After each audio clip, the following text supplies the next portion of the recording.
GameZilla podcast. Is this the end of our civilization? Prepare for gaming domination.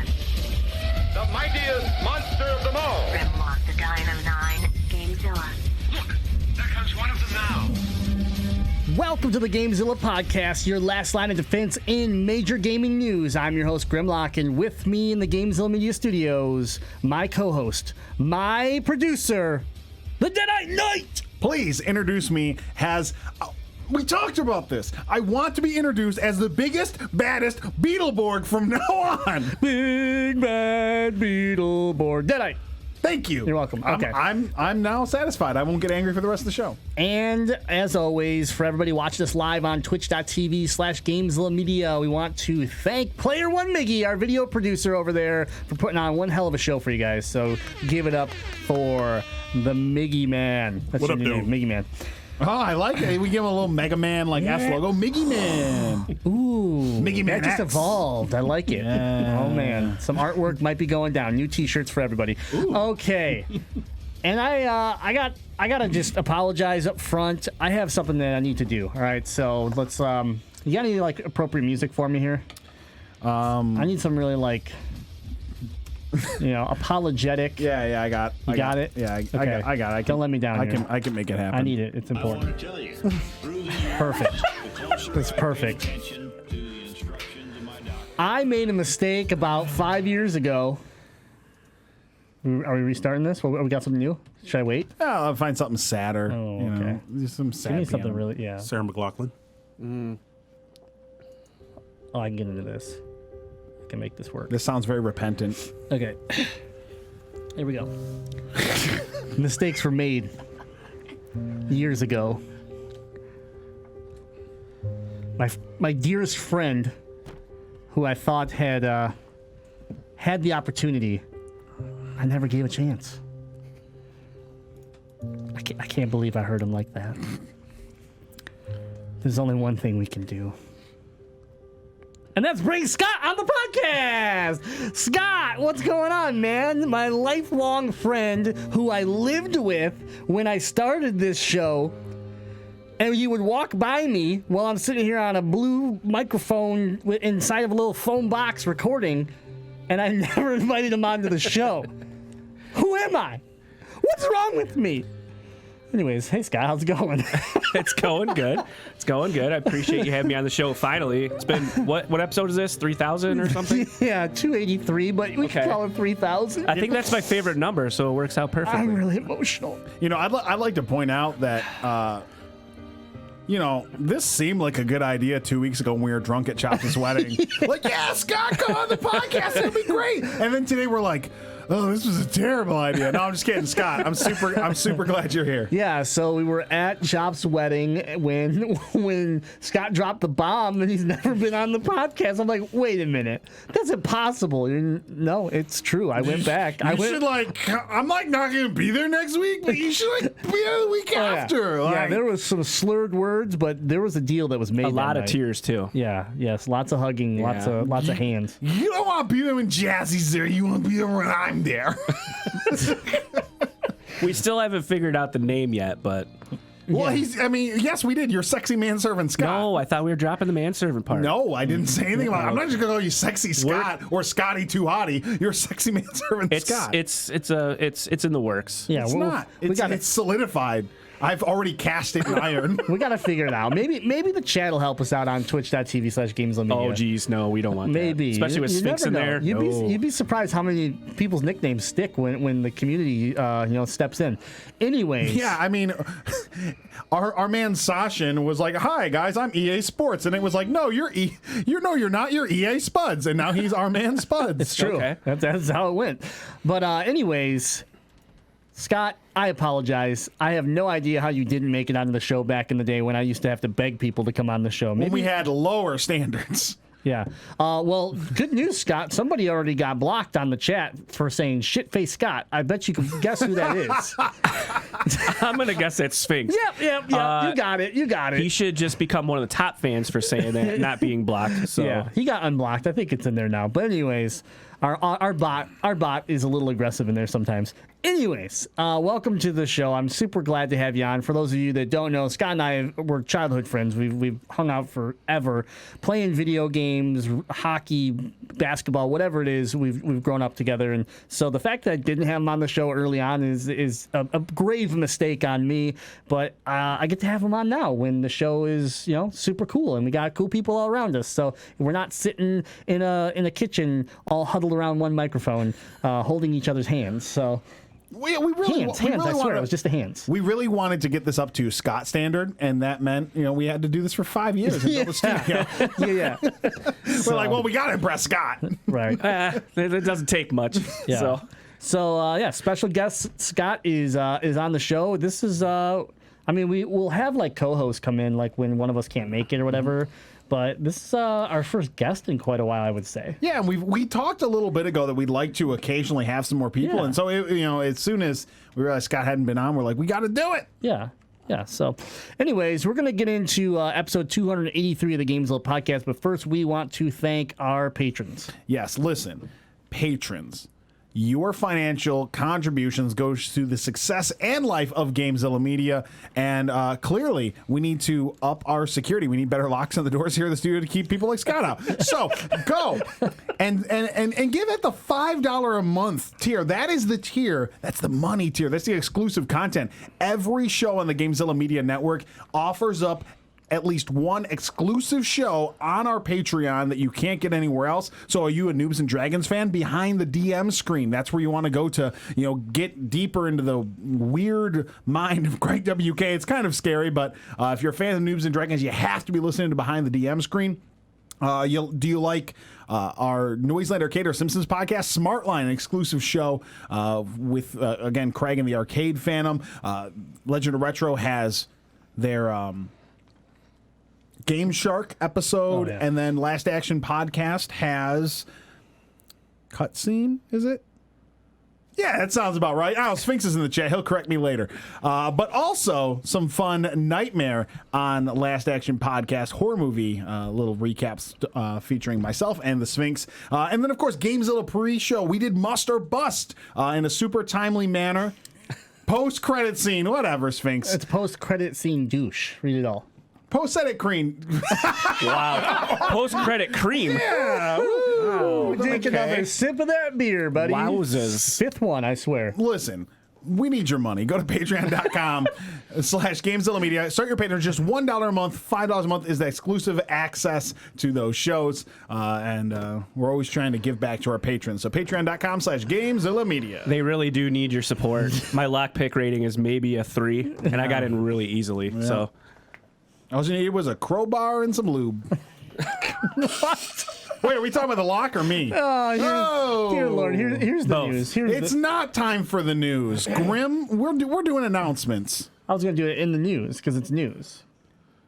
But we'll do it now. No, let's do it in the news. I'm searching the web for the latest gaming news. Searching GameZillaMedia.com. Downloading headline. Alexander, what about this monster story of yours? Download complete. All right. We got some local news that we have to take care of first. In-house business. In-house business. It has come to our realization that we want to try something. We've been adjusting a few of our features. We're bringing some new content here in the near future to Patreon. We're going to be changing some things up here around GameZilla podcast. With that being said, we plan on... Miggy, do you need a minute? Huh? I just want to make sure that you're ready. I can stall by mispronouncing things or saying innuendos. I can build suspense right now. Everyone's like, what is he about to say? Yeah. But anyways... We feel like there's an opportunity out there that we don't want to miss, and we want to give it a try. So we're letting everybody know early. We have a couple weeks before we're going to fully make the adjustment, and that is simply that we're going to be moving the podcast as far as the live show. So the live show that you now watch on twitch.tv/GameZilla Media will be moving to Mixer. Yeah, we're moving to Mixer. Because Ninja said he needs us there to support him. That's what it is, man. Ninja just we couldn't say no to Ninja. But no, Mixer, we're moving on over to mixer.com/GameZilla Media. You can go there right now. It's a blank page, but you can go there right now and be some of the first followers. We'd really appreciate the support as we get ready to launch this new area for us. Bottom line is TV, web show, whatever you want to call this. I mean, yes, we're a podcast mainly for iTunes, Spotify, wherever it is you listen to podcasts. But for our live show, Twitch just hasn't really been doing it for us. We appreciate the people that are here. The BMCs, the Sphinx, the Craig WKs, everybody that's been stopping by that dropped their Twitch Prime subscription. But in the end, it really is just kind of we've been spinning our wheels here. We're not really gaining the traction. And the Mixer community is something that we want to take a chance with. We want to see what we can do in a market that's not as saturated, that shows some potential for us as a talk show. And so we're going to give it a try. We're going to start November 4th. Yep, that's the game plan. Tentatively, we're going November 4th. We're shooting for that date. And if you're in our Twitch chat right now, our man Miggy has dropped the link to our Mixer page. So again, we'd love for you to go and subscribe to us there and follow us there. And we're really excited to try some new things, reach some new people here with the GameZilla podcast. And we're constantly trying to grow and evolve the show to give you as much entertainment and as much gaming news as possible. And we're just excited to see all the growth and the things that are happening on Mixer. We want to try to be a part of that as well. So we are a little sad to leave our loyal Twitch base behind, but we're really hoping that you will join us in our jump to Mixer. Yeah, and I know in the past we've had some people reach out through email asking us when we left streaming completely, we went offline, just audio only. We had those people that said, "Hey, why aren't you on Twitch anymore? That's where I liked you." So the thing is that we, with the experience that we've had with Mixer on a personal level, with some individual streams, and the interactions we've had with Mixer at convention is really what has kind of sealed the deal for us and gives us hope with the platform as far as growing with it, becoming partnership with Mixer, and trying to really turn the talk show side of this into something really cool. And really, I'm not trying to attack anyone over at Mixer, but us moving our production over there, there's nobody like us there. So, that's the other big thing that we really want to see if we can corner a market and really find our home and just establish something that, is missing on the Mixer platform. Yeah, we've tried for a long time to get legs in Twitch, but Twitch doesn't really promote a talk show category, where Mixer, we do think there could be some opportunities for us there. So we would love for anyone who's listening on us, from an audio standpoint, who loves this podcast, to listen on Spotify or iTunes, wherever you listen to us, to join us in our new adventure on Mixer. But if you are a fan that watches us on Twitch and you are resistant to Mixer for whatever reason, sure, you can have whatever reason you want. I do want to remind you that full episodes of the GameZilla podcast are available every single week on our YouTube page. So go to YouTube and subscribe to the GameZilla podcast, GameZilla Media, because we're there. And that could be a cool way that you can still watch this. It's not live on YouTube. It's posted, usually in the coming day or so. But that's a great way that you can continue to watch us if you are resistant to Mixer. So we do have multiple video outlets, but for now we're just going to be moving away from Twitch. Yep. So... all right, we got that taken care of. Let's get into the gaming news. Topic number 1.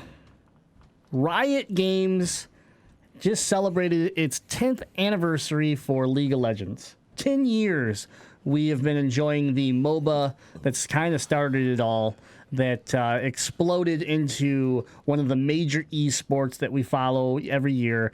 And really, we expected just a big celebration around League of Legends and that game. What we ended up getting was so much more. And so the surprise piece here is Riot came out and pretty much laid out the future of Riot Games beyond the MOBA of League of Legends.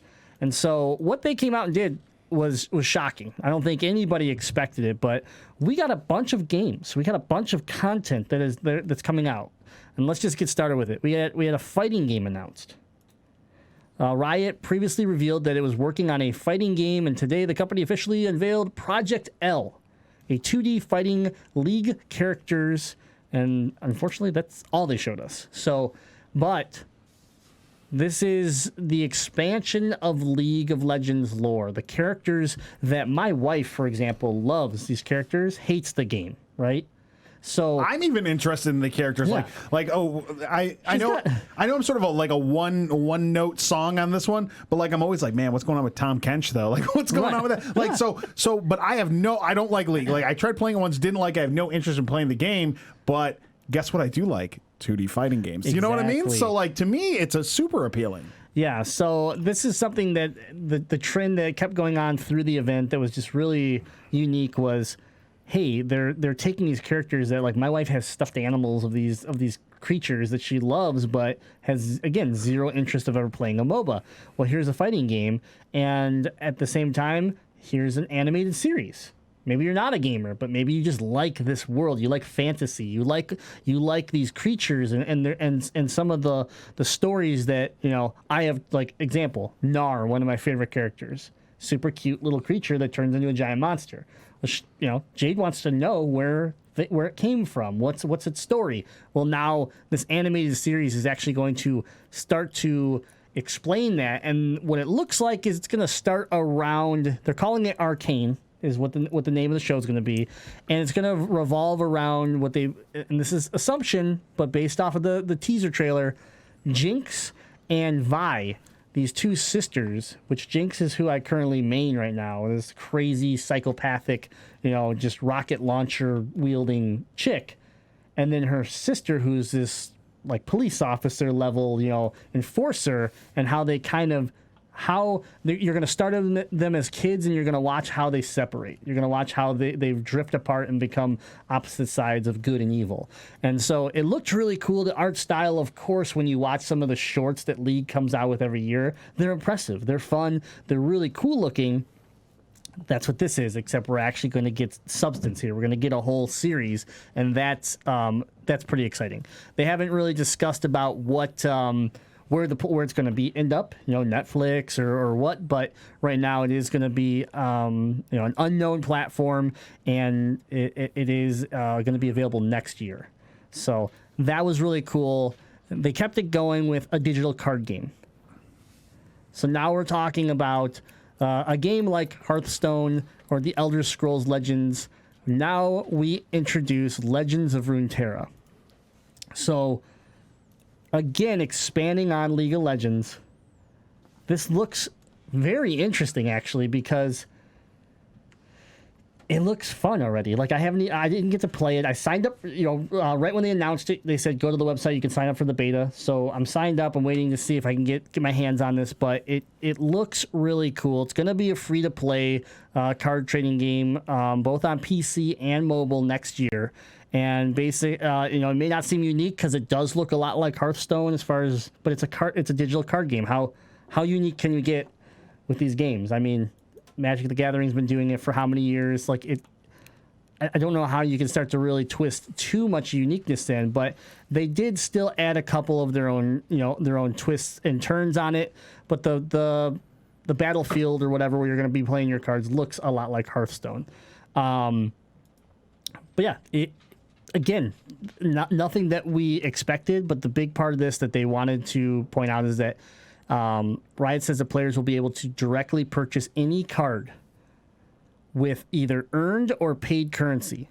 Ooh, I like that. It's not no blind packs. Yeah, that's interesting because it's sort of that's the collectible card game industry is it's a culturally acceptable way to do loot boxes and do random drops. No one's ever had a problem with buying a pack of cards and not knowing what's in it. Yeah. So I think it's cool that you can customize your deck and build it out the way you want with your money, because let's be honest, as soon as I got enough money and got deep enough into Pokemon, I was on Toad and Troll just ordering the cards I want to build the deck I wanted to. So I think it's cool they're doing it this way. Yeah, it just allows you to, like you said, build the deck the way you want to build it to play your strategy anytime you want without having to worry about chance. So it's cool. I like it. Obviously, we'll see how it plays out, but this is another example of a trend that we started seeing throughout the event, that it wasn't just PC anymore. We're talking mobile. We're talking television. We're talking other media outlets, and that's the trend that we see as they come in to announce the mobile version of Teamfight Tactics. So if you haven't played this or you were not aware of it, you've probably at least heard of an auto battler, which has kind of popped up in the last 6 months as a really popular form of game where it's more of like a laid back, you kind of strategize, you build a team, and then you just hit a button and you let them go out and do their thing. You know, think of like electronic football or whatever back in the day where they just rumble around on a type deal, you know? So it's that style, and then Scott like that. Scott like my football. It sounded just like football. Yeah, absolutely. I'm very good at sound effects. I'm no Biggie, but I'm good. So Teamfight Tactics launched a few months ago on the PC, and the Auto Battler has since become the most popular game, even at times streaming more popular on YouTube, on Twitch, above League of Legends. So now it's getting a standalone version on mobile devices. It'll be launching early next year, and Riot says that both PC and mobile Teamfight will have a new structure that cycles through new sets of champions and abilities every 3 to 4 months. So they're going to try to keep the meta changing, because I think that's the one thing that this game took off really fast. This whole genre took off really fast, and then someone would figure out the meta, and then there was one way to win. And it eventually people get bored of that pretty quick. So the idea of them being able to cycle and change, similar to what League of Legends does with MOBA, to kind of keep the game fresh and keep it ever changing, so that you have to kind of think of new strategies and keep evolving. So very cool. I think a lot of people expected this. You know, there's already auto battlers on the phones. There's just not League related, so it makes sense for Riot to do this. An unexpected one and a weird one, this is probably the weirdest announcement that I saw, was an esports management game. I love a management game. Yeah. So I do. As much as I'm would normally just hate on that, I've done pro wrestling, federation managers and things like that. I do kind of get into the simulation aspect, because we know I like a Roller Coaster Tycoon or Jurassic World Evolution. So I don't know. I think this is cool. I'm never going to play it because I don't care about League, but yeah, I think it's a good idea. It's cool. Yeah, but I mean, people are going to get into it. You don't want to go, bring the Immortals up and just rise with Flame on your team and everybody? The only player you know? No, I know Bjergensen is a guy, right? Oh, yeah. That's one more than I know. You got two. I know two. So League of Legends is currently in the midst of its world championship going on right now. But if that's not enough esports to keep you satisfied, this game should help. It is called League of Legends Esports Manager, and it is creative name, very creative. And it is exactly what it sounds like: a game where you manage a pro league team. The game will launch with support for the Chinese LPL next year, and eventually it'll support other region leagues as well. This is the cool part. Revenue from the game will be shared with the real-world teams featured within it. Yeah, that actually is cool. Yeah. Well, you think about it, they are franchises now. Yeah. That makes sense. They're expanding their opportunities for the team owners to make some money. Yeah, really cool. Obviously, the long-awaited announcement finally happened after that, and that would be Riot revealed the long-awaited mobile version of League of Legends. The actual League of Legends MOBA game coming to mobile, and they announced console as well. So this is big news. It's huge news. Yeah, this is a game that's 10 years old, that is ever growing and has never really shown much signs of slowing, but has always lived on the PC. And so here we go. They've talked about the mobile phone aspect. It is going to be slightly different, because a lot of people said, how am I going to play a 45-minute game on my phone? They said this is going to be League of Legends. It is going to be a MOBA, but it's going to be different, and we're going to be aiming for 15-minute matches. I was like, that's perfect. If you can do that, then, I don't know if it's a 3v3 instead of 5v5, and it's 3 lanes instead of, or 1 lane instead of 3 or something like that. I don't know what the map's adjustment, what's going to happen. But it is very cool to see this finally make its way to mobile. I feel like it's so overdue when we've seen things like Vainglory come to mobile and do pretty well, especially well outside of the US, but even do well here. That's big news. It's again, this is all stuff that's rolling next year. None of this is going to be hitting into this year, but it is cool The really weird piece of this whole like event was that they did release one thing that has nothing to do with League. It's its first non-League project. And basically it is a tactical shooter called Project A. And that's about all we know about it. It kind of looks cell shaded and fun looking and cool looking in that way, but it doesn't look goofy. It looks like seriously like a tactical shooter that could be fun. So think of maybe Counter-Strike, but cartoony. So it's almost like Overwatch meets Counter-Strike. There you go. In an aspect of it has an approachable art style, but is high competition. Not that Overwatch isn't high competition, but everyone who knows the two games knows Overwatch and Counter-Strike are extremely different games. So if it is Counter-Strike-esque, to me, that's cool. Yeah, so this doesn't even have a project like a window time, as far as a release or anything, but it does look interesting. The slight video clips that we got were cool, and then the concept art we saw were as far as world building looked really cool. And that's where Riot excels, is just building around this. So if you can make a shooter and then on top of it making me actually care about this first person character that I'm running around with, that's Blizzard level at that point. That is Overwatch level at that point. So yeah, we'll see as this progresses, but it is showing that Riot is looking even beyond what beyond League of Legends. Finally, I will say that the big mystery announcement that we barely know anything about it. It's codenamed Project F, and is basically described as a very early development project that explores the possibilities of traversing the world of Runeterra with your friends. That's it.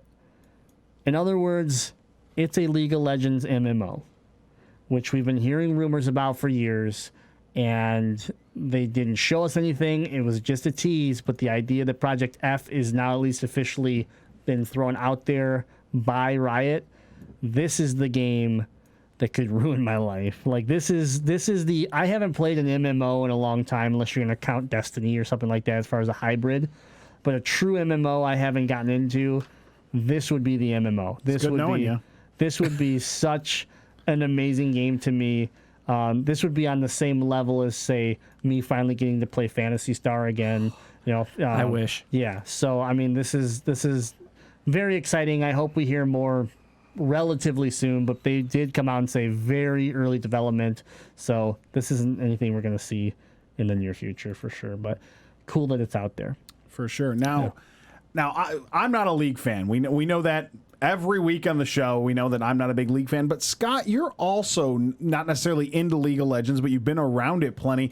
Does any of this interest you? Because to me, the characters in League of Legends always seem kind of cool to me. So the fact that it is expanding into something that I would like a fighting game, or even expanding into a card game, those are things that I'm more interested in than a MOBA. Does any of this spark your interest? Definitely not into League of Legends, but the MMO would. That would get me into it. I think Riot is being smart by doing all these ideas and projects, because they're cornering almost every market of media and gaming and stuff like that. But the MMO definitely would. Me and Jason, or me and Grim, sorry, I keep saying his actual name. Good. The government will find out about us if we continue to do that. No, but me and Grim would always play Phantasy Star. And an MMO, if it's anything what they say it's going to be like, that would be awesome. I would probably get into it. When you have a game for 10 years and it's had the success it's had, you have to be in that mindset that okay, we need to do something with this, because it can't sustain in that one avenue forever. And so the amount of money they've made off of memorabilia, the money they've made off of skins, just because I care about a character so much that I want it to look different, it proves to them that these characters mean something to people beyond just being a MOBA. So when you go to PAX and Riot's not even there, yet League of Legends dominates cosplay every year, that tells you something about your characters.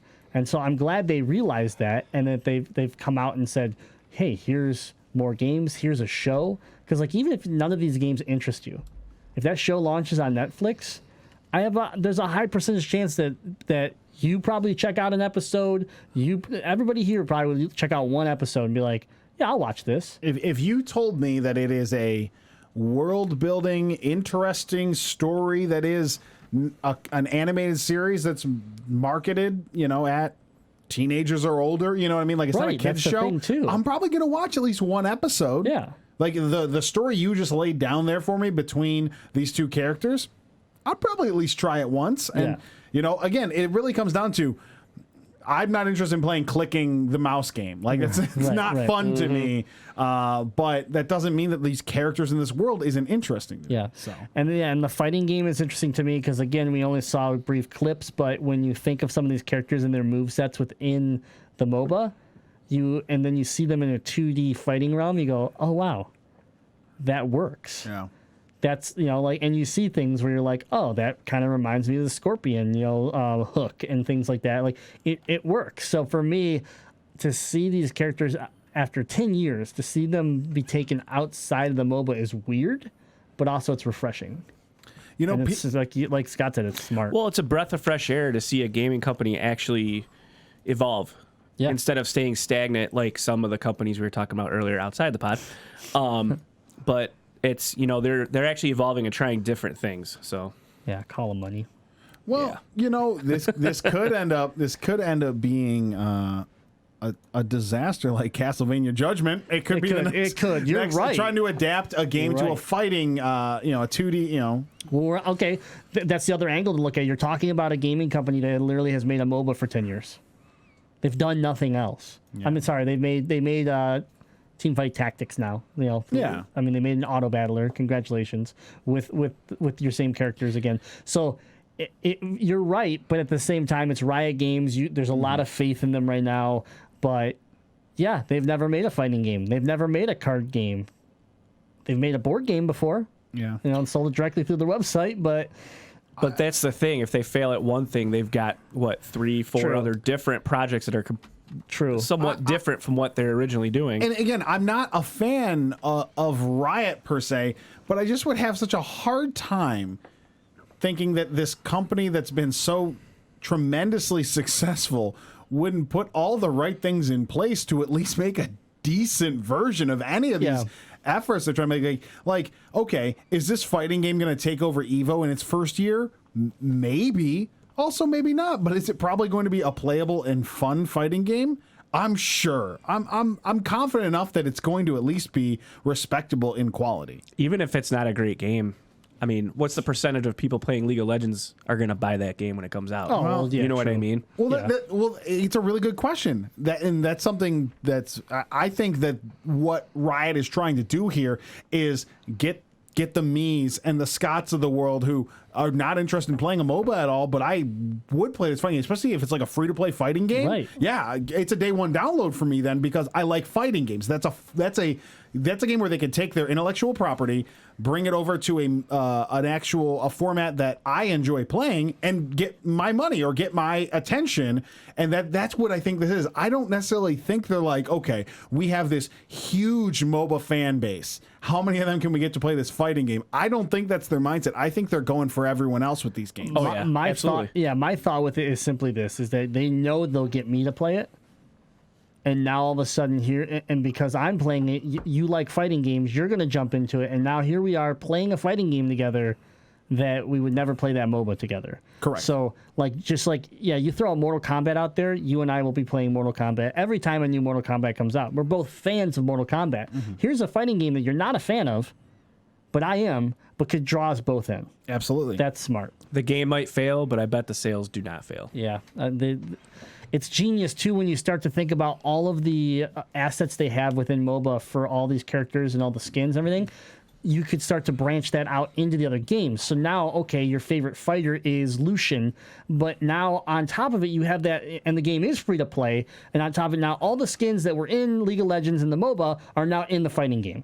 Mm-hmm. I'm all of a sudden buying my favorite skins over again so that I can play it in the other game. And not only that, but you may have special things that are in the fighting game that you can't get in the regular PC game, but it can move over to the PC game if you get it in the fighting game. That's the other smart thing, right? Oh, you play the fight, like Blizzard's done this in the past, right? You play Overwatch and stuff like that, but then you go play Heroes. Heroes of the Storm, and all of a sudden, like, you can get Diablo from Diablo, or you get Tracer from Overwatch or whatever, and like those are the things that drew me to even try Heroes, because I had no interest, but all of a sudden I was like, well, Tracer's in this, I kind of want to see this now. And so like you're saying, all of a sudden, hey, play the fighting game and you unlock this skin for the MOBA game, and now you have someone playing across all your new assets. So yeah, it's interesting. You could even do it with the show. You know, if it's something where it's like we're gonna broadcast our own show on Riot, like right now, if I log into riotgames.com and I watch the LCS, right? I watch the pros play. I unlock stuff in the game for watching the pros play. It's great. I paid for a pass to do that. And the pass lets me go watch a specific player through the whole game if I want. Imagine being able to watch a baseball game and literally just lock the camera on the player that you care about. That's what I can do. That's why esports is cool. Now, I play bot lane ADC. I want to watch the ADC the entire game so I can study their moves. I can do that. And while I do that, I unlock new skins and new assets for the game. Now, you have a show. Watch the whole series. If you watch the whole series, then here's this skin at the end. Yeah, I was going to watch it anyways, so I'm definitely going to watch it now. Yeah. It's just stuff like that they can start to cross share and all that. So very exciting stuff. All right, and also congratulations, Riot Games, for 10 years. It is so hard to stay relevant as a company, let alone keep one game that popular for so long. You've helped break a lot of keyboards. Yeah, you just locally we know how much damage you've caused, but yeah, congratulations. That is nothing to you should be proud of that for sure. Let's move on to our next topic, though. Topic number 2. Diablo 4 accidentally leaked. I'm not mad about it. I have accidental leaks all the time. Yeah. That's not a big deal. And they're not as cool as that, right? So, Hot. oh boy. A Blizzard advertisement in the latest issue of a German magazine, GameStar, has seemingly leaked the existence of Diablo 4.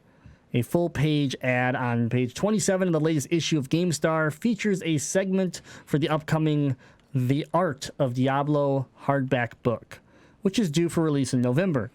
The description of the book reads, featuring over 500 artworks from Diablo, Diablo 2, Diablo 3, and Diablo 4. The book features many noteworthy artworks created for Blizzard Entertainment's iconic action RPG. So, obviously that ad's been taken down. Oops, our bad from GameStar.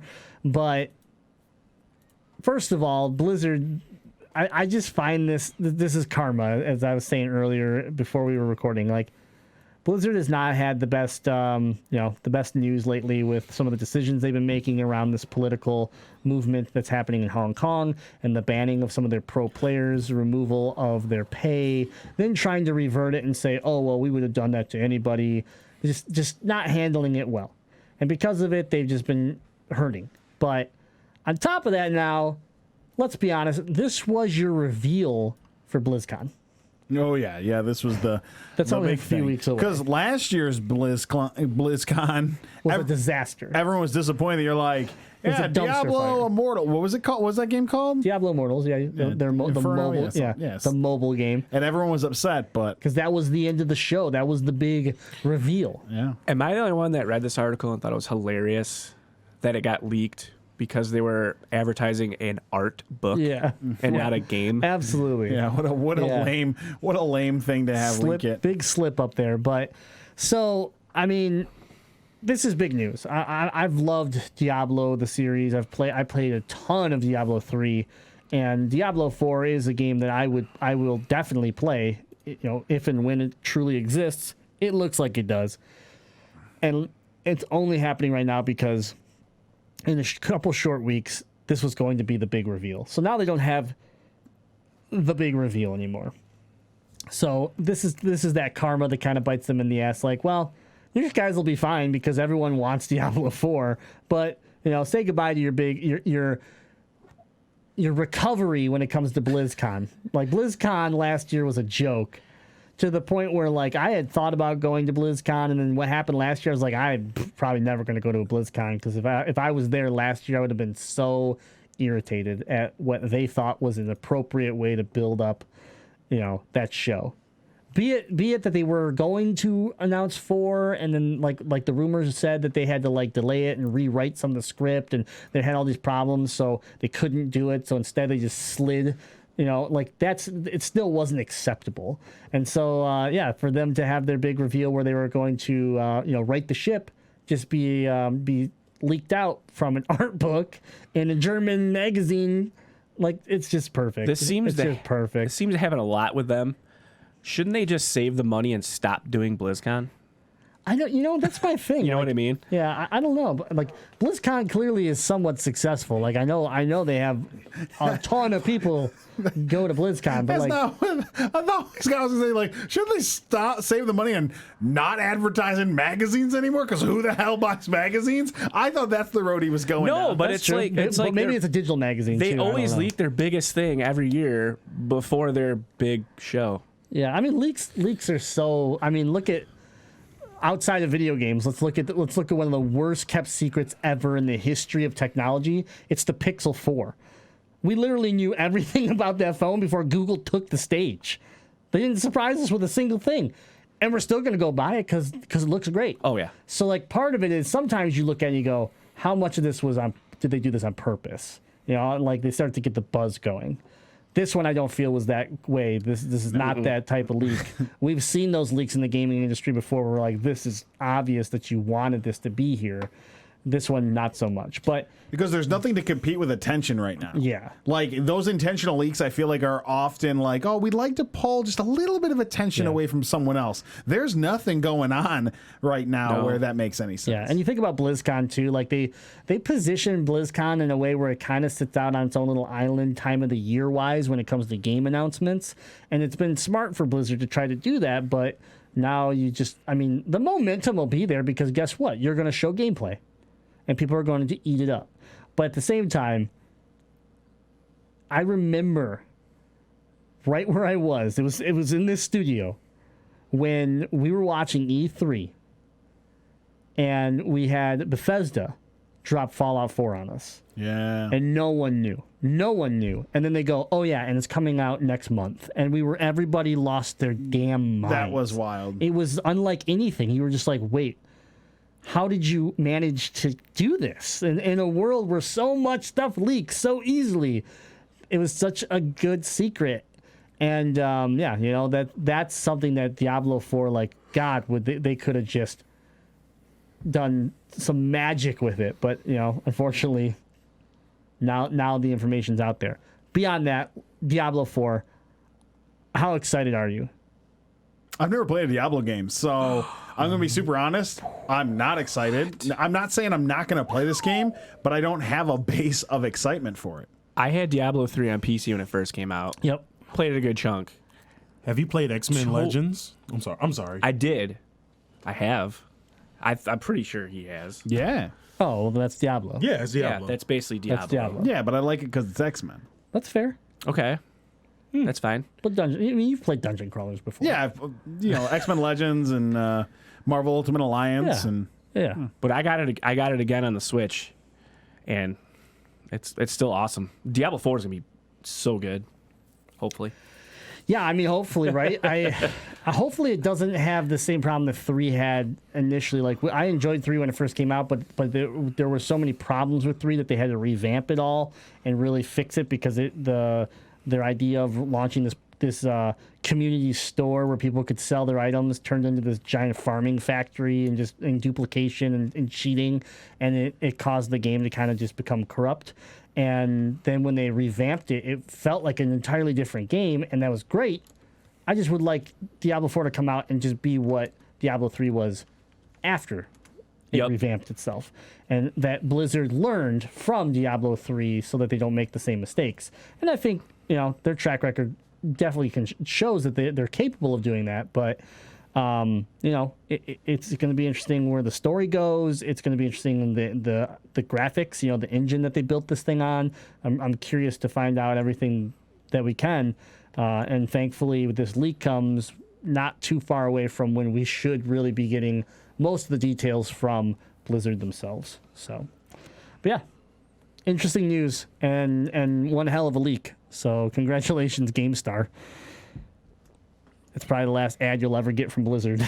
That's probably the case. For an art book, at least. Yeah, for an art book. Sad to see that in magazine tie. Yep. All right, let's move into topic number 3. It is not Fortnite. Oh. Or is it?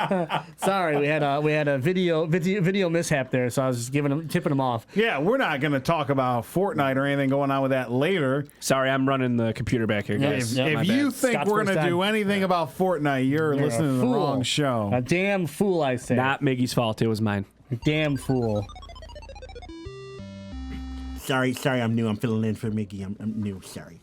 Okay. Topic number 3, Google Stadia. Boo. Boo. That's it. That's it. Topic number 3. Literally, that's the topic. Boo. So you've heard a lot of me hating on this platform because of the experience I had at PAX West. And it doesn't seem to be getting any better for Google because they just came out and changed their verbiage around in some of their content. Google Stadia's wireless controller won't be very wireless at launch. How? How is that possible? I read this at work today, and I almost threw my phone against the wall. Yeah, your car won't really work on gas at first. You're going to have to pedal it, but eventually we'll give you the gas engine. Yeah. Literally, I know what Graham's going to say. I walked into the studio today, and I was like, hold on a second. I just want to make sure before we do the podcast, because it's my first time. This was real, right? I read this correctly, that the wireless controller is not going to be wireless when it comes out, right? Yeah, so it will be wireless in one form, and that is basically the Chromecast Ultra, which you would get with. You may already have something, but you also get it with the Founders Edition. A lot of the bundle packs will come with the Chromecast Ultra, but besides the Chromecast Ultra, you will have to plug in a USB-C cable to use it with computers or phones at launch. When Google first showed off the controller in March, the company touted how you could seamlessly switch from gaming on your TV to a laptop or phone while using the same exact controller without having to pair it to each device because the controller would stay directly connected to Stadia's servers over its own Wi-Fi. But as 9 to 5 Google spotted earlier today, Google recently added a disclaimer in a new Stadia explainer video that wireless play will only be available on Chromecast Ultra at launch, and a Google community manager on Reddit later confirmed that meant you'll need to break out the USB-C cable for the other devices. Which, I understand, they just said that the controller would remain connected to Wi-Fi, right? That's how it's supposed to work. Yeah. But are you telling me this thing can't sync to a phone via Bluetooth? But I don't think I thought it wasn't supposed to sync to the phone. I thought your controller was supposed to uniquely sync over Wi-Fi to the Google Stadia servers. Oh, correction. I'm sorry. It can connect via Bluetooth, but Bluetooth also won't be an option at launch. Yes. I read that slightly wrong. I just don't understand why it would work with the Chromecast, but nothing else. Like, this controller is supposed to directly Wi-Fi to Stadia. So in theory, you're supposed to be able to just pull up your actual screen of your instance on whatever platform you want, but your controller's still going to keep the same connection over Wi-Fi. This is an essential feature that the platform was sold on, and it's not going to be available at launch? Yeah, and when you think of how it's supposed to work, like the screen that you're playing on is literally just a viewing monitor, right? Yeah. The input isn't going to the phone or to the TV. It's going to the Stadia server. That's what we were sold on. So the only problem so then what it is the data coming back, right? The data coming back. So you move left, that lag of it coming back to whatever screen you're staring at, and you actually move. There's got to be something going on. And Google goes on to say it's focusing on getting wireless play right on the TV first because it wants the big screen experience to be as good as possible. You sold Stadia not just as a big screen, as I can play anywhere. So, like, The fact that you're sitting here saying we're still, like, this tells me you're still working on the big screen experience too. We're putting all of our focus into the big screen right now because it's also not where it needs to be. Sphinx, if your kids are listening right now to the podcast, earmuffs, this is the dumbest fucking thing I've ever heard. I've been so leery of this for so long. And then when I played Mortal Kombat 11 on it at PAX West, I couldn't believe how bad it was, to the point where they wouldn't even let me take pictures. They were like, well, no, you can't take pictures. You can only take pictures of the controller.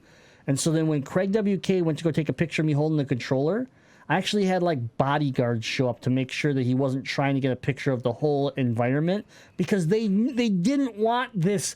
What my experience that I was having at PAX West, they didn't want that out there publicly. And that's crazy to me. That's crazy because it comes out next month. And that's the terrible thing is they announced this in March. Yeah. It's 7 months now, and you still don't have it fully functional in the big aspect of what you're selling. Well, here's a problem with this. Well, there's a lot. If this is a new technology that's being sold sort of as a service, right? If this was gaming hardware, it'd be a little bit easier because it's like, yeah, you'll get your disc, you can play, like it's a little more direct. There's people that pre-ordered this and had planned to play current released video games. If they were to delay this, which it sounds like they should, they're missing release windows for video games. They're missing dollars that they probably need to fund this. I mean, they're Google, they have the money, but there's publishing agreements and everything that are already set up, and realistically they should probably delay this a couple months while they get the technology that they promise people. But I can't ever remember of a gaming platform being delayed because of the litany of issues that would come along with delaying a platform. And that's the big thing that you said is it's a service at this point. It's not an accessory, it's a service. Yep. And if it's a service, that better be right when you're going to launch it. You'll be dead in the water if it's not. That's the thing. Yeah, and so let's clear this up. November brings out the $130 Founders Edition. It'll be more broadly available later in 2020, into 2020. But the big thing here is you have a product that I have to pay $130 for. That gives me the controller. It gives me a Chromecast Ultra, and it gives me like 3 months or something like that of Stadia service. Okay, that's right. I have to pay for Stadia service. That doesn't guarantee me anything besides maybe like a game a month free, just like Xbox Gold, just like PS Plus, Nintendo Online. You know, I get my free game a month. It's probably going to be Bastion or something for the 900th time, which is fine with me because I like Bastion. But the problem is that then I have to buy games. I actually have to buy the game after that. This isn't Game Pass where I pay $15 a month and just get to play as many games that's on the Game Pass.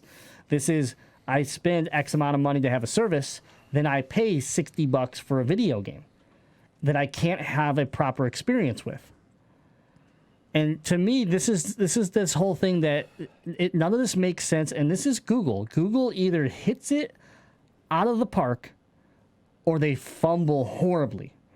Think of Google Glass for an example. They had no clue what they were doing with that technology. They were trying, they were forcing it. They could never really find a happy spot where people would accept it. It failed.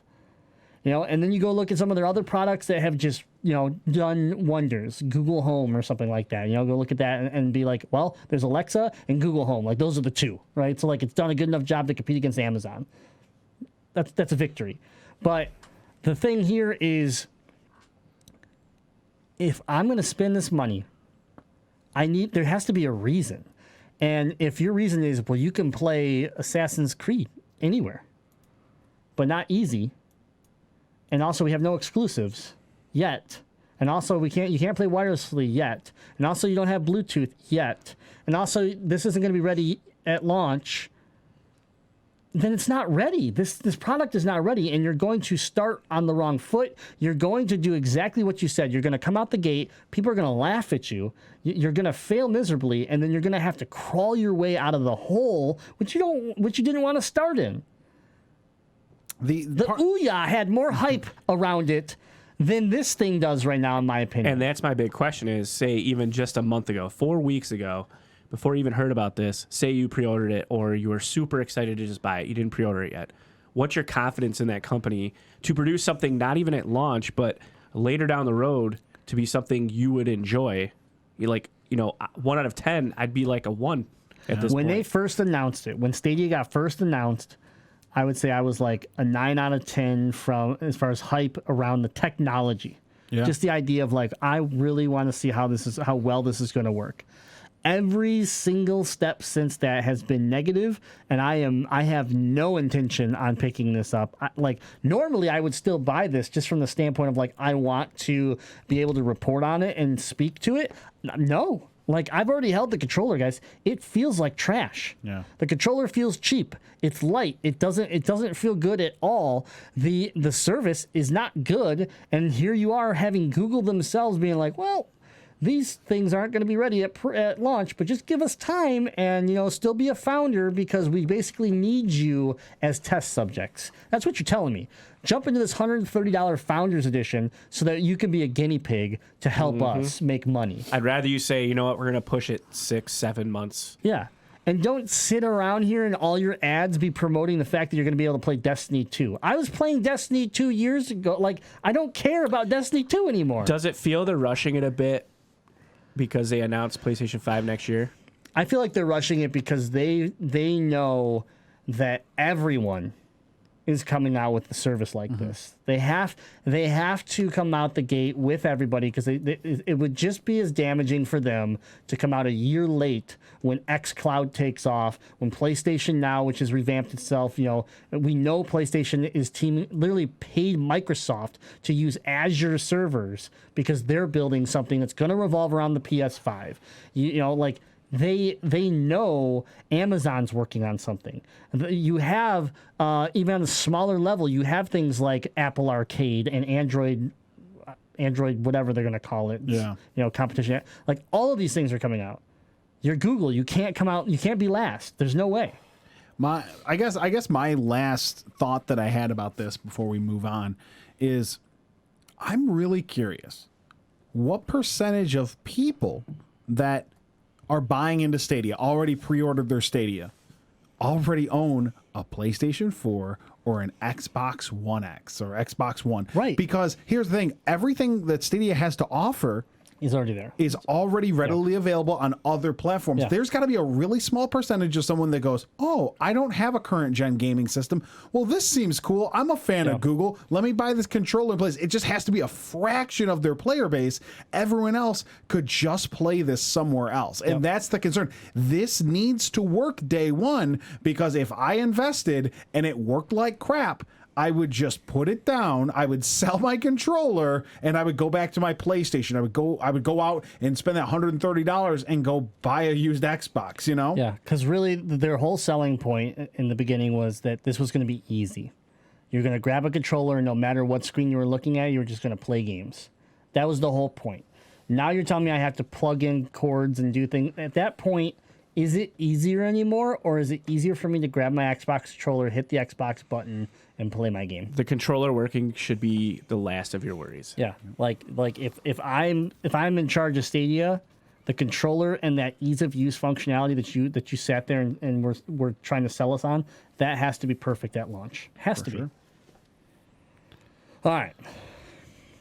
Obviously, on all these topics, you can join the Discord by going to GameZillaMedia.com, and there is a new tab at the top of the website.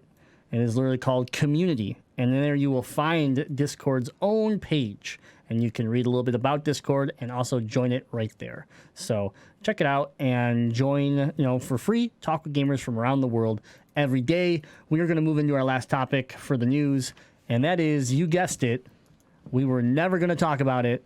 Mickey didn't give it away. Fortnite is back. Fortnite is back. Like it never left, baby. It's Fortnite. Back. It's Fortnite. Wait, what's Fortnite? Fortnite. It's what the kids are doing. The Fortnite. Oh, it's Fortnite. Wait, the kids? Fortnite is back. So if you were living under a rock, one of the most bizarre and just impressive. It's impressive. It's a flex. This was a yeah. power move Oh, yeah. by Epic, and just like we talked about, I'm not a Leaf fan. I'm not a Fortnite fan. I've played it like 4 times. Gotta respect it, I though. really like it. I loved the power play Epic made here. I sat on the streams and just watched people lose their minds, and it was so amazing. Anyways, if you were living under a rock, Fortnite Season 10 came to an end, and basically with it, the entire world got sucked into a black hole. And then that black hole sat on the live screen for 40 hours straight. And people sat there and watched the black hole for 40 hours straight, complaining that they wanted their money back and their V-Bucks were gone and they're going to sue them. And what about my skins that I bought? They're never going to come back. And just lost their marbles over this. Well, it's back.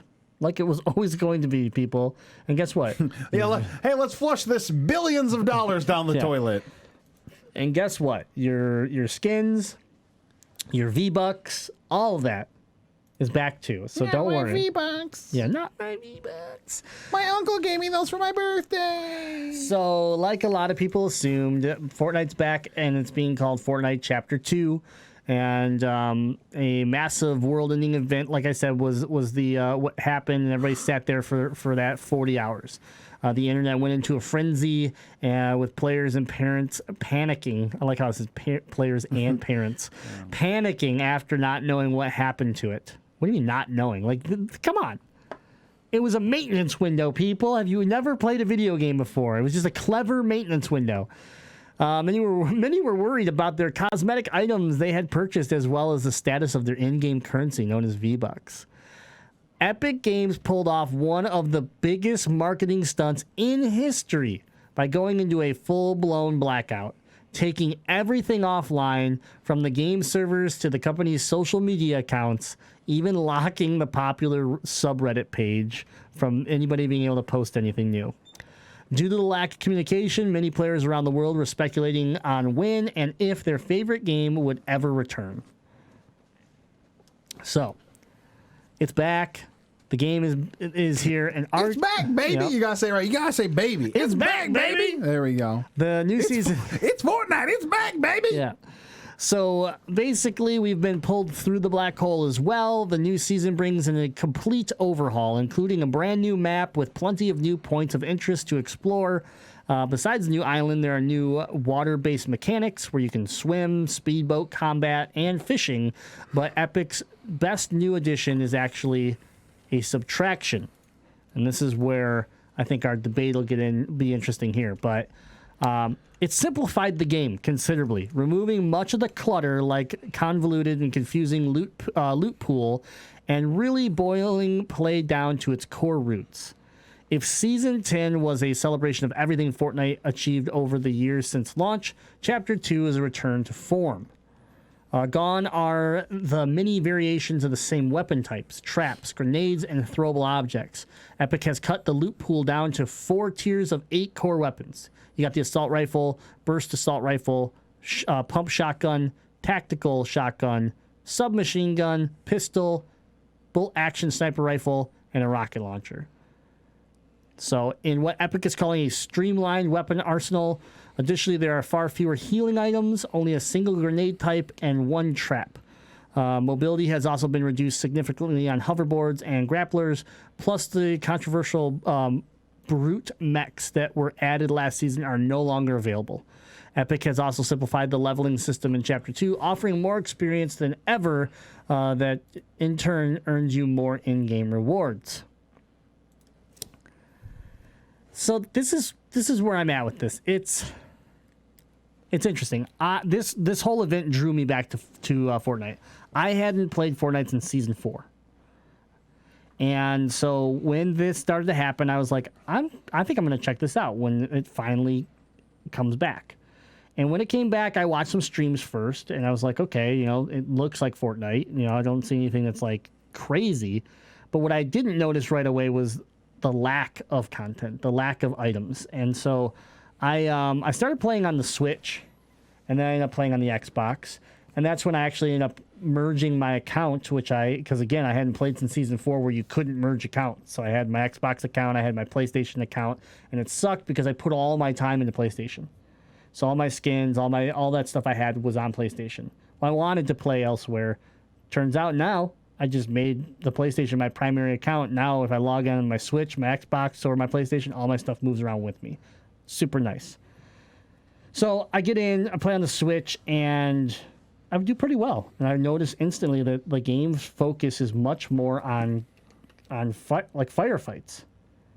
The building seems to be way cut down, where people aren't freaking out about building. They're worried about hitting their shots. And I was like, oh, this is my style. This is how I play. This is why I like Apex. This is why I've gravitated towards other Battle Royale games.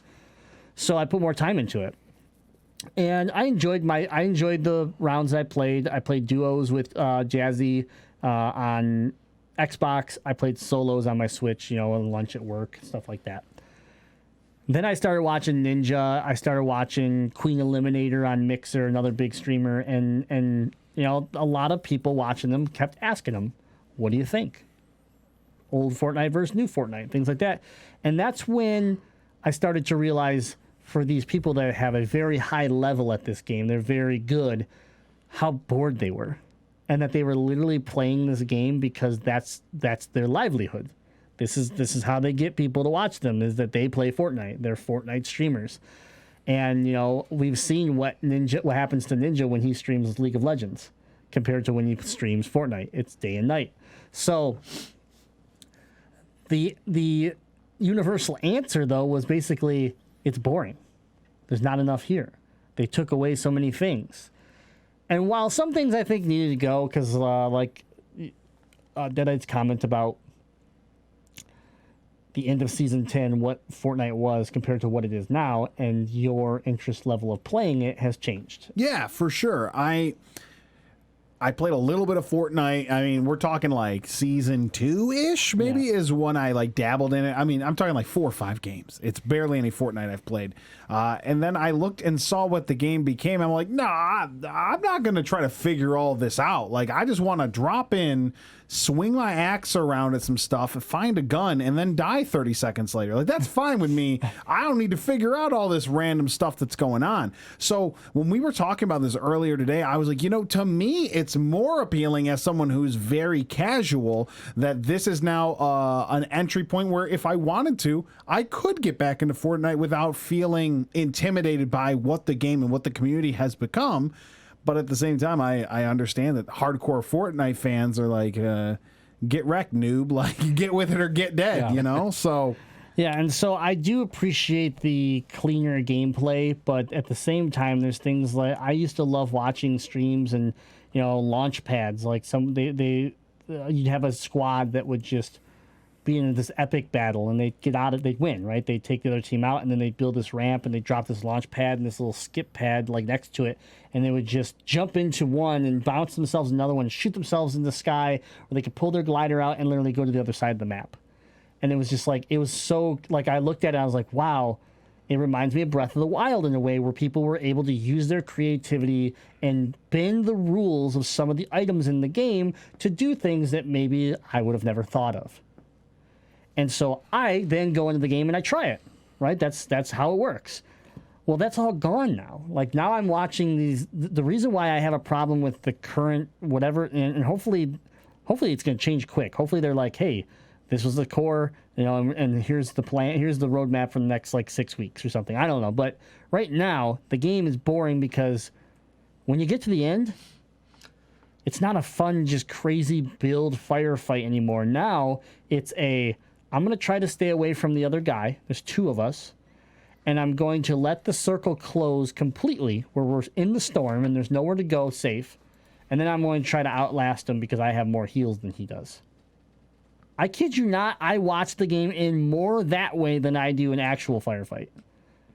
It's soft. That's soft like Jandar soft. You got to fight someone with your hands.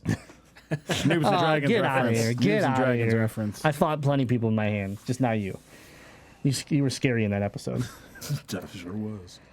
But so, I mean, the whole thing about it is it just feels empty. It feels a little bit hollow. It almost feels like it's a new game and like and it's just getting started when really this is chapter 2. And that's what's weird to me. When I think of Apex with the new map that it released and how they and the changes they made, and this is season 3, but when I think of this big change for them, it added to the game. It expanded things. Now the map's more interactive with a train that travels around the entire map. Like, it really kind of grew out, and I think part of it was, and I don't think they'll ever admit it, but Epic kept building Fortnite out more and more ridiculous, more and more adding more and more goofy things, and it got out of hand. Yeah. And they wanted to refine the game for pro scenes, for more competitive, of just like the better gamer is going to win this match because they're better, they got a better shot, whatever. They wanted to make it a more serious shooter. And so this was their answer, was they were going to rip us through a black hole into an alternate reality where those things don't exist in this reality, and it gives them kind of a fresh start. And so I think most people have accepted it. My concern is if they don't do anything soon, because of the boring aspect of it, does Fortnite start to fall off? And do we actually start to see the first weakness in Fortnite because they tried to change it too much? And the fan base says, well, this isn't the game that we loved. It's a gamble. Hopefully it's a calculated risk they've taken and they're prepared. But Yeah. you're right about it being a big gamble, man. I wasn't expecting this. I expected change, but I did not expect hollowness. I did not expect just where it's like every time, like you go and you hunt for treasure chests in this game. You hunt for these boxes that are and you wait for that super awesome item that you really like to pop out of it. And it's like that excitement is kind of gone now, because when you go and open a box, you're like, I'm gonna get some wood, I'm gonna get a grenade, I might get a health pot, and then I'll get like a green submachine gun or a blue submachine gun. Like, and so like I never realized how much like that mattered to me until now. I don't have it. Yeah. And so like, and yes, the water mechanics are cool. The fishing is weird. The boats kind of seem like no one likes to use them. So, really about the fishing is the only thing I see a lot of people use, just because you can pull weapons, not just fish. The healing is interesting because there's a lot of like chemicals in the water and stuff that you can go stand in and gain shields and stuff. But otherwise it's like you get these little pots which give you like 25 armor, or you get like the medium pot, like the big chug jugs that were ridiculous, and yeah, they may have took 15 seconds to chug them, but they were fun because you're like dousing yourself in this like chemical. Like, that's gone. The traps, you have one now. You have a spike trap that doesn't even seem to be relevant. Like I've watched numerous games, never seen a trap actually do anything for somebody. So I don't know. It's just kind of like, it's back. People are excited because it's back, but then when you ask them, majority of them are like, yeah, we liked old Fortnite better. And what is the long-term damage that could be caused by that, and how quickly does Epic adjust because of this? And are they ready? Do they have it? I hope so. I'll say maybe they have a bigger plan. And you said a fresh start. I feel like everything I've read, other than just the article you sent me today, it sounds like a reset. Yeah, that's like true. a lot of people have been saying that it's a lot like Chapter 1 when it first started. Yeah, exactly. Just with a little couple tweaks. So. Yeah, and to me, like a great example of why that isn't okay to me is look at Destiny 1 where it ended, and then we got Destiny 2, which felt hollow. You're right. There was things missing. We weren't happy with it. Why isn't that here when it's here in 1? It's that example of like, yeah, Bungie wanted to reset. They wanted to start fresh, and unfortunately, they couldn't get the content out fast enough for the people to actually accept it, and in the long run, it hurt them. So, I don't know. Let us know what you think. Join the Discord. Talk about Fortnite, obviously Stadia, Diablo 4, Riot Games, all that stuff going to be talked about in the Discord. So, join us. That's where we're hanging out every day when we're not doing the podcasts. But that's been the attack on the news. For these topics and much more, you want to visit GameZillaMedia.com, where you can read our blogs, you can watch the YouTube videos, you can check out the other podcasts, and you can see everything that GameZilla Media is up to right from GameZillaMedia.com. And again, for anyone who's joining us on Twitch, we made the announcement earlier in the show. We're going to continue to talk about this for the next couple weeks. But GameZilla Media and the GameZilla podcast specifically, we're going through a transition where we are moving to Mixer. November 4th will be our first live show on Mixer. That's what we're shooting for. So if you follow us here on Twitch, our man Player One Miggy is about to drop the link to our Mixer account right there. We want you to go and subscribe and follow us there. We're excited to start a new adventure on Mixer. We'd love for you to join us there, and we're trying to talk about as much as possible. We don't want to leave anyone behind. So just a quick plug for that before we get into our Zilla update. All right. Mine's pretty quick. Our ARC update's been going well. Yeah. Been having a good time. I think I talked about the fact that I got a flyer now and I can fly around the sky and land on mountains. But the big thing is I built a fabricator. So now we're kind of like moving out of like the Stone Age and we're moving into like actually it's like electronics. Like I can build circuitry and I'm starting to build things like GPS devices and stuff like that where it's gonna be a lot easier to move around the island and not get lost in the middle of the woods and be like, oh god, which direction did I come from? Because that is easy to do in this game. So it's pretty cool. I feel like we're kind of breaking through that wall and getting ready to go to that next level. We're gonna be able to do some cool stuff. So having a lot of fun with that. Obviously on Arc Noobs and our stream that the Owl, aka Jazzy, and I have been doing on Tuesdays and Thursdays On Mixer. And then I just wanted to announce my return to League of Legends. Boo! Yep. That was Owls doing last night. Extra boo! Yep. So I got to play. I got to play some League of Legends and with Owl and Neo, and I streamed it on Mixer for my first time streaming something other than Arc, and it went really well. So I was pleasantly surprised. But League always feels good when I head back to it. And then you've already heard my Fortnite Chapter 2 thoughts. I've been playing it. I'm still playing it because surprisingly, because it is more simplified, I feel like I'm more competitive in the game. I'm getting like top 5, top 3 finishes in solo, which I could never do in the previous Fortnite. So, you know, it's different when you're on a team and you have someone carrying you. Solo, I'm sitting here with like 6 to 8 kills, and I'm like, I've never done this. So, I don't know. I'm having some fun with it, but it's definitely not what I was hoping for with Chapter 2, where I thought it was going to excite me and I was going to become obsessed with Fortnite again. I'm completely like, yeah, you know, I played a few rounds. Let's go play Arc. Yeah. So, but that's about it. That's what I've been up to. What about you, Deadite?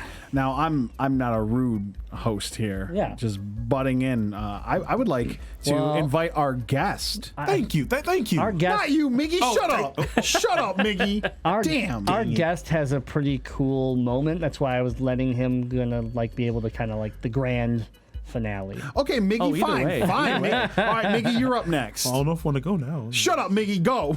I played some mobile games. Miggy, I love you. Please tell me what you did in gaming this week. Yeah, what'd you do on your phone? Well, as Grim said, checked out Fortnite, and I'm definitely loving the reboot, like the rebirth of the franchise. Because for me, it felt overwhelming before, because I had to take a minute to figure out: do I want this gun? Do I want this gun? Do I want this trap? Ooh, what does this do? Now it's just like you have this gun, and maybe like this, like the fishpole, whatever. It's a lot more simplified, and I am feeling like I'm doing a lot better in solos. But I say the hypest moment of the week has been playing. It's this free-to-play game on PlayStation 4 called Gundam Battle Operations 2. I actually jumped on there with a bunch of guys from the Gunpla community over on Instagram. They taught me like a lot of the mechanics of the games, how to play it, how to punish people. Because before I felt like it was a lot slower than what it was, but once they got to show me a few things, it felt like completely different. And now I feel like I can hold my own in the fight. So yeah, Gundam Battle Operations 2 free to play. I'd say check it out. It feels like a mobile game on the console, but it's I don't know. It's not a bad thing. It's sitting at a 4.9 in the rating on the PlayStation Store out of 5. So yeah, check it out. Nice. Now, we will save best for last, our good friend, manservant Scott.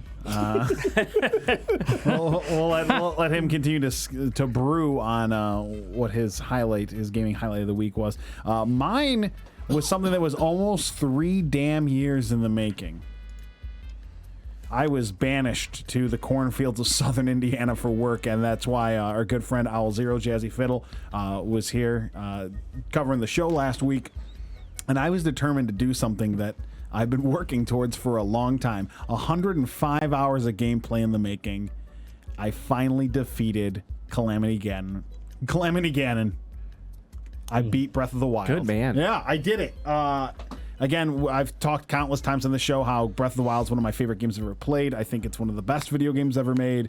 And I finally got it to, I beat the boss, something I never do. I never beat games. The unfortunate thing, and I don't want to spoil this for anyone, I think there's a true ending that I didn't get. So I kind of got sucked back in all week into just buttoning up the last few things I need to do to go try and fight the Calamity again to get the complete ending. But it's been really fun revisiting Breath of the Wild after it's something that I'd play real hard for about 3 or 4 days. I put it down for a few months at a time. That's kind of how it's been for me for the last 2 years. That first 6 months that's all we really had to play on Switch. I just played a ton of it, and it just feels good to at least be able to weirdly emotionally close that chapter of my gaming life, to be like, I did it. I at least beat the final boss in Breath of the Wild. So who knows if I'll end up picking up any of the DLC. I'm actually now trying to round out the last few shrines I didn't do, but it actually feels like a really big accomplishment for me as a gamer. That's awesome. Nice. Congratulations. Yep, I'm proud of myself. I did not come close to beating that. You're not dead. You're not dead, Scott. You still got life. You still got life left. I just couldn't. It didn't stick. I'm the same way, but your moment that you are about to share, we shared together. So it's weird that we both couldn't do Breath of the Wild, but something else happened. Yeah, let's hear about it, manservant Scott. Hopefully that name does not stick. It's gonna stick, unlike you and Breath of the Wild. Mine's more of the moment of the month. It wasn't this week. It was a couple weeks ago, but Link's Awakening for the Switch. Beat that game in like 4 days. I couldn't put it down. That game was amazing. It brought you back to more of a simplistic time of a game not being that difficult, but not being that easy. And even though it wasn't that difficult, it wasn't a bore at all. That game was fun 100% throughout the whole time. Recommend it to everybody. If you have a Switch, you have to get it. I know it's a remake of a remake, but I never played those original ones. Yep. And I'm so glad I bought it. It was worth every penny. Yeah, it was surprising to me. Like, it looked interesting, and when I played it at PAX, I fell in love with it quickly. So when you shared that you're like, dude, I just beat Zelda, I was like, so did I. So we had like this. It kind of took me back to like Breath of the Wild when we first started playing it. Yeah. And we'd show up at lunch every day, and we'd be like sharing like, oh my god, I did this, and you're like, yeah, I did it this, and we would just be sharing this experience. Well, that's what this was. It was just two people that never played the original that loved this remake and just played it to death. Like, just played it until there was nothing left to do. And yeah, it's one of my favorite Zelda games I've ever played. It's one of the favorite games I played this year. Yeah, it was so much fun. So that's good. Congratulations, because I think in this day and age right now, beating a game and falling, like, obsessing over it and putting 4 days of like putting time into it is not it's not easy with our lives. It's been years since I've done that. And gotten that I'm just hooked. saying, all the cool kids beat Zelda games this month. Miggy. Hey, I'm cool. I'm cool because I didn't fall into the mold. I go against the mold. Oh, got it. What you playing over there? We're baby? mold followers here. Our video producer is playing Fortnite on his phone. Of course, it's on his phone. What you don't know about Miggy is he's the mobile guy. We tease him a lot, but he is the mobile gamer. Freemium. He's Freemium. The only way to poop. You're right about that. I respect the way you spend your defecation time. I can't be mad at that. But congratulations on beating the game. Thank you. Appreciate that. What'd you think of? No, don't necessarily have to give the spoiler away, but like, what'd you think of the ending? Like, were you satisfied? What did you think? it could have been better. I mean, very weird. It's just, I mean, when I was looking at a lot of reviews on YouTube and stuff like that, they did say that the ending was anticlimactic. Like, the story of it isn't like a huge deal. The gameplay and the puzzles and stuff, that is the big part. The story really isn't that big of a deal, in my opinion. It feels great. Again, I beat it, so you can just borrow my copy if you want that, right? Maybe I will. Now you can. Well, here's the problem, though. I got like 2 weeks to Pokemon, so The good part of this is that it's not a very long game, which is another reason why I liked it. yeah, I still got to finish. There's Pikachu. Let's go. There's Pokemon and there's also Star Wars. Man, The Star Wars game is going to be dope. I'm not getting Star Wars at launch. Dude, Star Wars looks Why? amazing. Why? Because I'm playing Pokemon, Scott. I didn't answer his question. Yes, it did. It did. And I'm a it didn't. Pokemon guy. I'm gonna play Pokemon. I'm getting Pokemon too, but I'm going to get Star Wars launch Man. day. Yeah, the difference is Star Wars will be $20 a year. Here's the thing about that's true. like same way I did Spider-Man. I love Spider-Man. We've talked about this. And I regret waiting so long on it, but I got Spider-Man for like $23 with all the DLC. yeah. I still haven't played Spider-Man. Dude, It's really so good. I know, But it's awesome. you could wait a year and get Star Wars on the cheap, and that was a cool sound. But we're an hour and a half into the show. I think it's time to wrap it up. Okay. Well, we want to remind everybody that that's our gaming moments of the week. That's what we've been up to. You can always share what you're playing. You can always look for gamers to game with in the Discord. It's a fun, healthy community. You just go to GameZillaMedia.com, go right to that community page, and you'll find the Discord button to join. And we hang out there all week long when we're not doing the podcasts. Let's see. We're going to wrap this up, so let's talk about our other shows, right? So we're the GameZilla podcast, and we are part of the GameZilla Media Network. We are a collaboration of podcasters that bring super cool shows to you every single week. Available everywhere you listen to the GameZilla podcast, or we're iTunes, Stitcher, TuneIn Radio, Spotify. We're everywhere. So just look up a lot of our great shows. We have Legend of Retro, our retro gaming podcast, Last Action podcast about action movies. Quick plug. Me and my man, the Sphinx, are doing some horror movie reviews this month available for you. Noobs and Dragons, our tabletop gaming adventure podcast, and Noiseland Arcade, all things The Simpsons. They take you chronologically from the first episode of The Simpsons onward. It's a great show. You got to listen to it, and that's coming from me, a big Simpsons fan.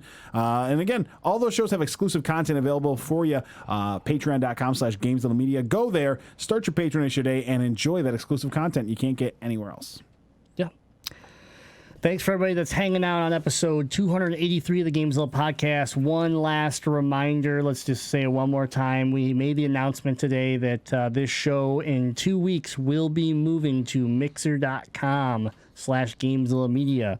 The link has been shared multiple times in the chat, and we will also be posting it out to social media so that you can find the new page. The new page is live. It is blank right now, but you can find it on Mixer, and you can be one of the first followers. So head on over there and hit that follow button for us so that we can make sure we don't you don't get lost and wonder where we disappeared to.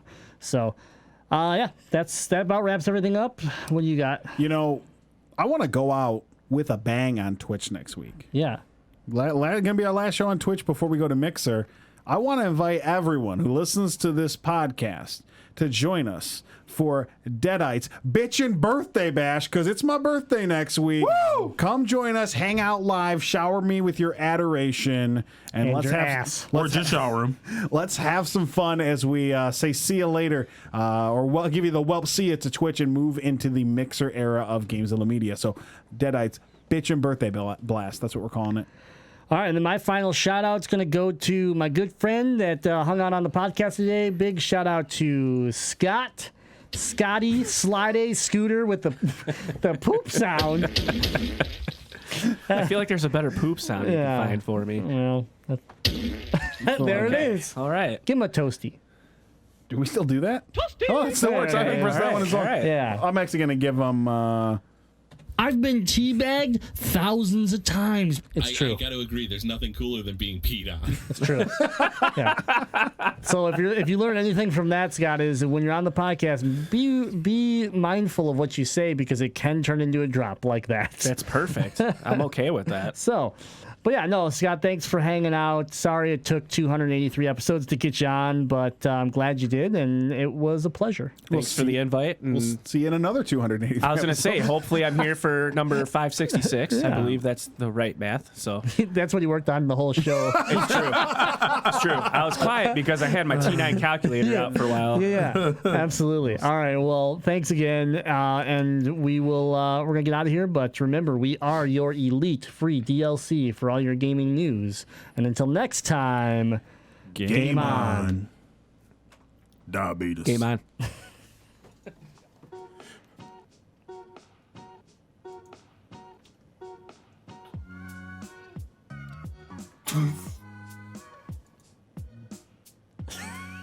What's going on?